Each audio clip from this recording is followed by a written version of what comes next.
نبی علیہ السلام فرماتے ہیں اگلے زمانوں میں ایک شخص تھا جس کی موت کا وقت قریب آیا تو اس نے اپنی اولاد کو جمع کیا کہ میں تمہارا کیسا باپ تھا. ان کا بڑے اچھے باپ تھے.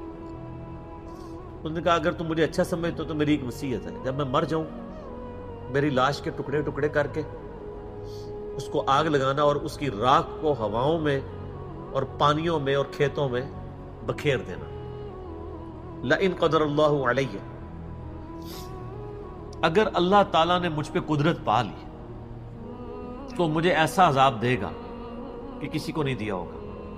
یعنی وہ سمجھتا تھا میں خدا کے لیے وہ کمٹمنٹ کی زندگی نہیں گزار سکا. یہ حدیث بخاری مسلم دونوں میں ہے, مشکات میں دوسری جلد میں اللہ کی رحمت کے بیان میں آپ کو ملے گی.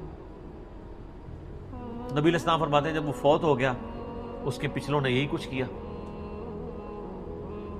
تو اللہ تعالیٰ نے ہواؤں کو پانیوں کو حکم دیا کہ اس کی راکھ سمیٹو. راکھ سمیٹی گئی, اللہ نے اسے زندہ کر دیا. اللہ نے کہا ہاں بھائی جس چیز سے بھاگ رہا تھا وہی چیز سامنے آ گئی, یہ تو نے کیوں کیا؟ اس نے کہا یا اللہ میں تجھ سے بڑا ڈرتا تھا,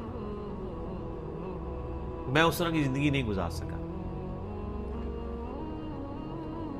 اللہ نے فرمایا تیرا یہ یقین تھا کہ تجھے کوئی پوچھے گا؟